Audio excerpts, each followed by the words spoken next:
ಸುವರ್ಣಾವತಿ ಜಲಾಶಯದಲ್ಲಿ ಜಲಸಾಹಸ ಕ್ರೀಡೋತ್ಸವಕ್ಕೆ ಶಾಸಕರಾದ ಸಿ ಪುಟ್ಟರಂಗ ಶೆಟ್ಟಿ ಅವರು ಚಾಲನೆಯನ್ನ ನೀಡಿದ್ದಾರೆ.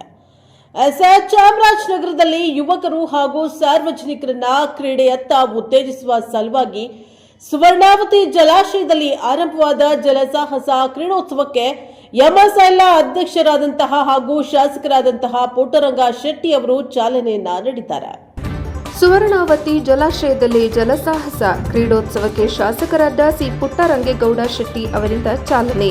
ಚಾಮರಾಜನಗರ ಯುವಕರು ಹಾಗೂ ಸಾರ್ವಜನಿಕರನ್ನು ಕ್ರೀಡೆಗೆ ಉತ್ತೇಜಿಸುವ ಸಲುವಾಗಿ ಸುವರ್ಣಾವತಿ ಜಲಾಶಯದಲ್ಲಿಂದು ಆರಂಭವಾದ ಜಲಸಾಹಸ ಕ್ರೀಡೋತ್ಸವಕ್ಕೆ ಎಂಎಸ್ಐಎಲ್ ಅಧ್ಯಕ್ಷರು ಹಾಗೂ ಶಾಸಕರಾದ ಸಿ ಪುಟ್ಟರಂಗೆ ಶೆಟ್ಟಿ ಅವರು ಚಾಲನೆ ನೀಡಿದರು. ತಾಲೂಕಿನ ಅಟ್ಟುಗುಳಿಪುರ ಗ್ರಾಮದಲ್ಲಿರುವ ಸುವರ್ಣಾವತಿ ಜಲಾಶಯದಲ್ಲಿ ಜಿಲ್ಲಾಡಳಿತ, ಜಿಲ್ಲಾ ಪಂಚಾಯತ್, ಯುವ ಸಬಲೀಕರಣ ಮತ್ತು ಕ್ರೀಡಾ ಇಲಾಖೆ ಹಾಗೂ ಬೆಂಗಳೂರಿನ ಜನರಲ್ ತಿಮ್ಮಯ್ಯ ರಾಷ್ಟ್ರೀಯ ಸಾಹಸ ಅಕಾಡೆಮಿ ಸಹಯೋಗದಲ್ಲಿ ಹಮ್ಮಿಕೊಳ್ಳಲಾಗಿರುವ 2 ದಿನಗಳ ಜಲಸಾಹಸ ಕ್ರೀಡೋತ್ಸವವನ್ನು ಜಲಾಶಯಕ್ಕೆ ದೀಪಾರತಿ ಮಾಡುವ ಮೂಲಕ ಕಾರ್ಯಕ್ರಮವನ್ನು ಉದ್ಘಾಟಿಸಿದರು. ಬಳಿಕ ಮಾತನಾಡಿದ ಎಂಎಸ್ಐಎಲ್ ಅಧ್ಯಕ್ಷರು ಹಾಗೂ ಶಾಸಕರಾದ ಸಿ ಪುಟ್ಟರಂಗೆ ಶೆಟ್ಟಿ ಅವರು ಜಾನಪದ ಕಲೆಗಳ ತವರೂರು ಚಾಮರಾಜನಗರ ಜಿಲ್ಲೆ ಪ್ರವಾಸಿ ತಾಣವಾಗಿಯೂ ಹೆಸರುವಾಸಿಯಾಗಿದೆ. ವಿಶೇಷ ಅನುದಾನ ಬಳಸಿ ಸುವರ್ಣಾವತಿ ಜಲಾಶಯವನ್ನು ಅಭಿವೃದ್ಧಿಪಡಿಸಲು 2008ರಿಂದಲೂ ಬೇಡಿಕೆ ಇಡುತ್ತಿದ್ದೇನೆ.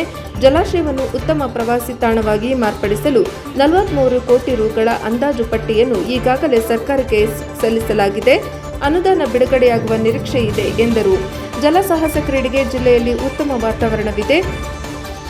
ಸುವರ್ಣಾವತಿ ಜಲಾಶಯ ಸೇರಿದಂತೆ ಸುತ್ತಮುತ್ತಲಿನ ಕೆರೆಗಳು ತುಂಬಿದರೆ ಜಲಸಾಹಸ ಕ್ರೀಡೆಗೆ ಅನುಕೂಲವಾಗಲಿದೆ. ಕ್ರೀಡೋತ್ಸವದಲ್ಲಿ ಸಾರ್ವಜನಿಕರು, ಯುವಜನರು ಹೆಚ್ಚಾಗಿ ಪಾಲ್ಗೊಂಡು ಮುಂದಿನ ದಿನಗಳಲ್ಲಿ ಜಲಸಾಹಸ ಕ್ರೀಡೆ ಜಿಲ್ಲೆಯಲ್ಲಿ ನಿರಂತರವಾಗಿ ನಡೆಯುವಂತೆ ನೋಡಿಕೊಳ್ಳಬೇಕು.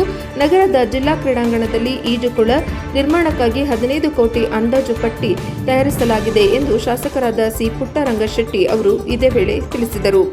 ನಗರಾಭಿವೃದ್ಧಿ ಪ್ರಾಧಿಕಾರದ ಅಧ್ಯಕ್ಷರಾದ ಮೊಹಮ್ಮದ್ ಅಸ್ಟರ್ ಮುನ್ನಾ ಅವರು ಮಾತನಾಡಿ, ಜಿಲ್ಲೆಯಲ್ಲಿ ಸಾಕಷ್ಟು ಕ್ರೀಡಾಪಟುಗಳಿದ್ದು ಕ್ರೀಡೆಗೆ ಪ್ರೇರೇಪಿಸಲು ಜಲಸಾಹಸ ಕ್ರೀಡೆ ಸಹಕಾರಿಯಾಗಿದೆ.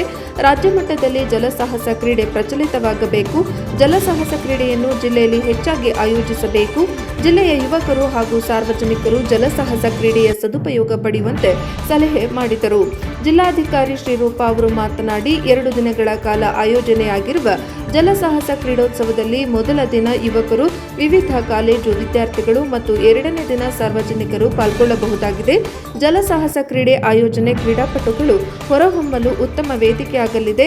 ಕ್ರೀಡೆಯಲ್ಲಿ ಭಾಗವಹಿಸಲು ತರಬೇತಿಯು ಅಗತ್ಯವಾಗಿದೆ ಎಂದು ಹೇಳಿದರು.